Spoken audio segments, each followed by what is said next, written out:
पाकिस्तान और अफगानिस्तान के बीच में भीषण जंग छिड़ चुकी है। दोनों तरफ से लगातार एयर स्ट्राइक और हमले किए जा रहे हैं। अफगानिस्तान हमले के बाद पाकिस्तान की सेना ने अफगानिस्तान के खिलाफ ऑपरेशन गजाब लिल हक लॉन्च किया है। रिपोर्ट के मुताबिक पाकिस्तान के हमले में तालिबान को भारी नुकसान पहुंचा है। पाकिस्तान सेना का दावा है कि उसने काउंटर स्ट्राइक में तालिबान के 133 लड़ाके मार गिराए हैं, वहीं उसकी 27 चौकियां तबाह हुई हैं। पाकिस्तान ने तालिबान के 80 से ज्यादा टैंक को तबाह करने का भी दावा किया है। तालिबान के प्रवक्ता जबीहुल्लाह मुजाहिद ने सोशल मीडिया प्लेटफॉर्म एक्स पर पुष्टि की है कि पाकिस्तानी सेना ने काबुल, कंधार और पतिया में अफगान तालिबान शासन के खास मिलिट्री ठिकानों पर असरदार हवाई हमले किए हैं। ताजा जंग की शुरुआत पाकिस्तान एयर स्ट्राइक से हुई थी, जिसमें एक ही परिवार के 28 लोगों की मौत हुई थी। पाकिस्तान का दावा था कि ये टीटीपी के लोग हैं, जबकि अफगानिस्तान का कहना था कि ये आम लोग हैं और इसमें मासूम बच्चे भी शामिल हैं। इसका बदला अफगानिस्तान ने गुरुवार की देर रात लिया और पाकिस्तान पर अटैक किया। टोलो न्यूज के मुताबिक तालिबान के प्रवक्ता जबीहुल्लाह मुजाहिद ने इस हमले में 55 पाकिस्तानी सैनिकों को मार गिराने का दावा किया। यह हमला 22 फरवरी को अफगानिस्तान में पाकिस्तानी एयर स्ट्राइक के जवाब में किया गया।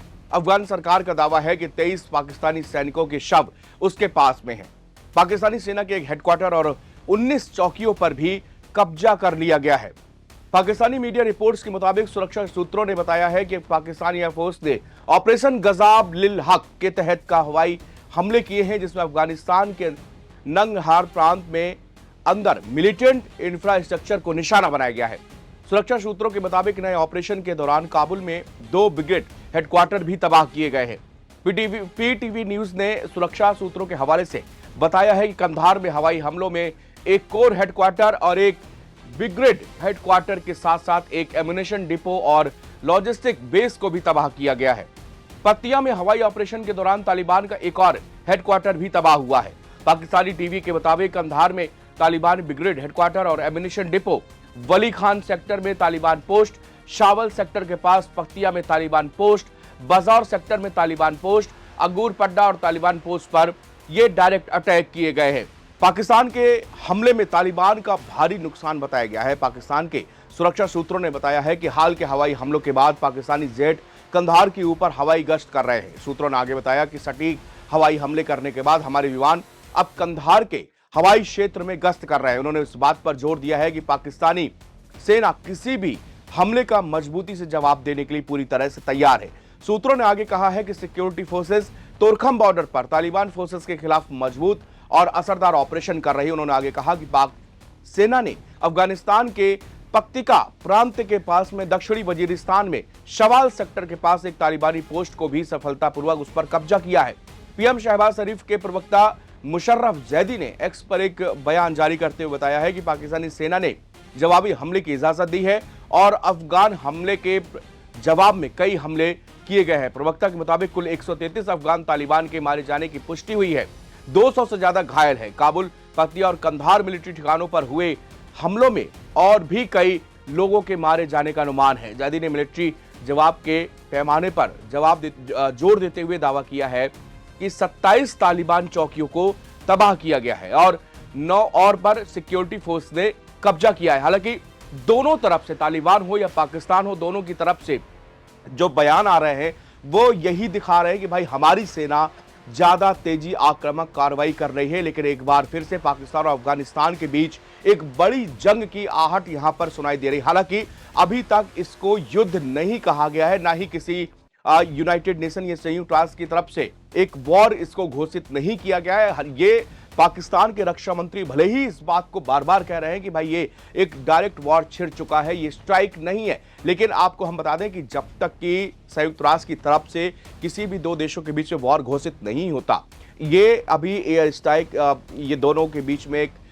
बहुत ही तनाव कह सकते हैं और भीषण संघर्ष की स्थिति वहां पर बनी हुई है। दोनों तरफ से अटैक किए जा रहे हैं, चौकियों पर कब्जे की बात कही जा रही है, लेकिन अफगानिस्तान भी मुंह तोड़ जवाब पाकिस्तान को दे रहा है। इसके साथ साथ जो सूत्र है, इनपुट है, वो ये भी बता रहे हैं कि इस समय असीम मुनीर की नींद उड़ी हुई है, क्योंकि उसको 3 तरफ से खतरा सता रहा है। पहली बात है कि भारत से उसको लेकर हमेशा खौफजदा रहते हैं शहबाज और ये मुनीर।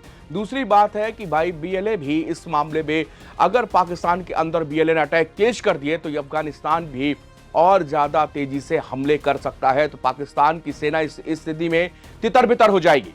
इसलिए ये इस समय का माहौल जो है अफगानिस्तान और पाकिस्तान को लेकर नाजुक बना हुआ है। भारत भी हर स्थिति पर अपनी पैनी नजर बनाए हुए है, लेकिन जिन लोगों को पाल पोस कर और दूसरे देशों में दहशतगर्दी के लिए पाकिस्तान ने तैयार किया था, ये सोचकर कि भाई ये लोग दूसरे देशों में जाके दहशतगर्दी करेंगे, आज एक दशक के बाद में वही लोग उनके लिए काल बन चुके हैं और आज इतना बुरे हालात हो गए हैं कि यहां पाकिस्तान और अफगानिस्तान के बीच में सीधी जंग की आहट सुनाई देने लगी है। अभी फिलहाल जो स्थिति है वो दोनों देश अपनी अपनी तरह से इस चीज को बता रहे हैं। रियलिटी जो है वो वहां पर मौजूद सूत्र बता रहे हैं कि दोनों की तरफ से भयंकर एयर स्ट्राइक्स और हमले, बड़े हमले वहां पर किए जा रहे हैं। बड़े धमाके की आवाजें जो है वो वहां पर सुनाई दे रही। तो इससे अंदाजा लगाया जा सकता है कि हालात जो है वो पूरी तरह से नाजुक बने हुए हैं और विश्व भर के तमाम देश उस पर नजर बनाए हुए। इसके पहले जब अफगानिस्तान और पाकिस्तान के बीच में संघर्ष हुआ था तब जो है कई खाड़ी देशों ने बीच बचाव की किया था। तुर्की ने इसमें बीच बचाव किया था और दोनों के बीच में संघर्ष रुका। लेकिन जो हाल में फिलहाल जो 2 दिन से आप ये जारी संघर्ष देख रहे हैं उसका मेन कारण था पाकिस्तान की तरफ से एयर स्ट्राइक। पाकिस्तान ने अचानक जो है देर रात एक बड़ी एयर स्ट्राइक की थी जिसमें 28 लोगों के मारे जाने की खबर थी। उसमें कुछ मासूम बच्चे भी थे जिनकी तस्वीरें जो हैं वो अफगानिस्तान में तालिबान सरकार ने जारी की थी और दिखाया था कि पाकिस्तान हमारे देश के अंदर किस तरह के हालात पैदा कर रहा है। दूसरी तरफ यह है कि इससे पहले भी जब दोनों के बीच में जंग छिड़ी थी, जंग जैसे हालात थे, उसके पहले भी पाकिस्तान ने एक बड़ी एयर स्ट्राइक की थी जिसमें बताया गया था कि एक टीटीपी का टॉप कमांडर इसमें मारा गया है। लेकिन वहीं पर तालिबान का कहना है कि इसमें हमारे सिविलियन को निशाना बनाया जा रहा है और अभी भी पाकिस्तान हमारे लगातार सिविलियन को निशाना बना रहा है, आम लोगों को निशाना बना रहा है। इसके बदले में जो है तालिबान ने एक बड़ा जो है हमला यहां पर पाकिस्तान पर करना जारी रखे हुए हैं और उन्होंने कहा है इस ऑपरेशन प्रतिशोधी में हम जो है पाकिस्तान को छोड़ेंगे नहीं। पाकिस्तान हमारे देश के अंदर एयर स्ट्राइक कर रहा है, हमारे लोगों को मार रहा है, हमारे महिलाओं और बच्चों को भी पाकिस्तान बख्श नहीं रहा। और बाकायदे तालिबान ने इसकी जो है तस्वीरें भी, वीडियोस भी जारी कर रहा है कि किस तरह से जो मेन रिहायशी इलाके हैं युद्ध के अंदर, जहां पर वॉर जोन है वहां पर तो आप युद्ध कर रहे, लेकिन आम लोगों के रिहायशी इलाकों पर अगर आप ये इस तरह के हमले करते हैं, कायराना हमले पाकिस्तान की तरफ से किए जा रहा है और मुंह तोड़ जवाब जो है वो तालिबान यहां पर देता चला जा रहा है, जिससे स्थिति यहां पर नाजुक बनी हुई है। विश्व के तमाम देश इस पर नजर बनाए हुए हैं और भारत का चूंकि हमारे पड़ोस का मामला है, सीमा लगती है, तो इसलिए हम लोग बहुत नजदीकी से, हमारी सेना, इंटेलिजेंस, सब लोग इस पूरे संघर्ष को करीब से देख रहे हैं और किसी भी तरह की जो हमारे ऊपर विपत्ति ना आए इसको लेकर भी आकलन लगातार किया जा रहा है। शुक्रिया।